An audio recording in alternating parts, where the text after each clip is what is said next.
This next question is if you're maybe interviewing for a management role or a leadership role. It's how would you describe your management style?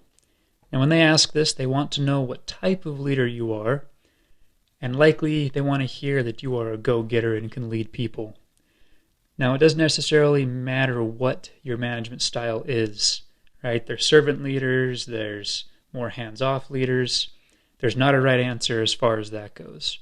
What you want to get across is that your leadership style benefits the team and that you've kind of mastered it. You know what kind of leader you are. So write down your answer here and then tell them why it's positive. So if you're a servant leader, explain how that benefits the team. I'm a servant leader. I like to be in the trenches. You might say that you like to relate to what your team is experiencing and understand what they're working on, and then explain that your team finds it beneficial.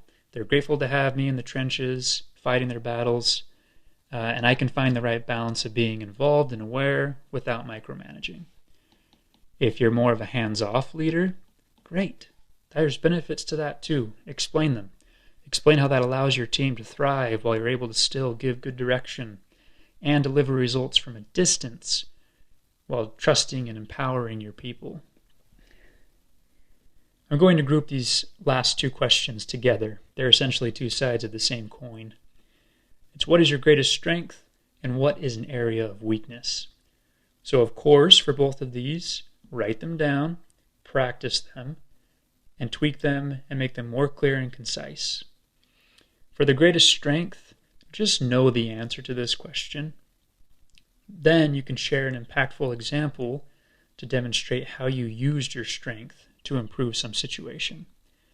Following the same method that we've already talked about. State your problem, state how you used your strength, and the improved result.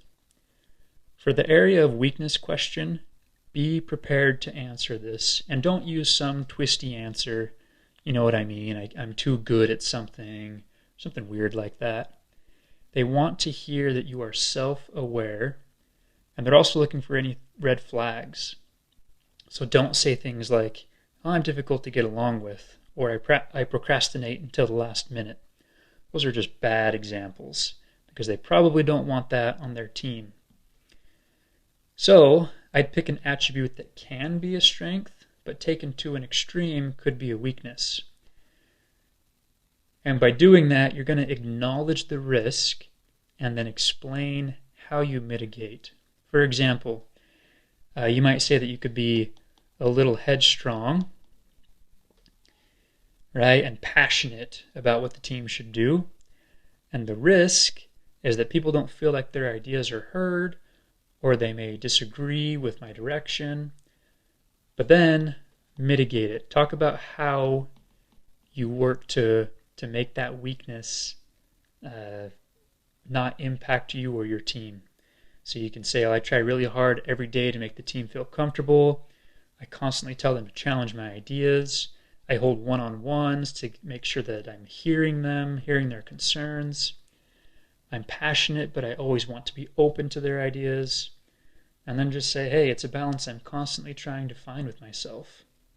So acknowledge the weakness, explain how it could cause difficulty, and that shows the self-awareness and a mature understanding, and then how you actively work on it.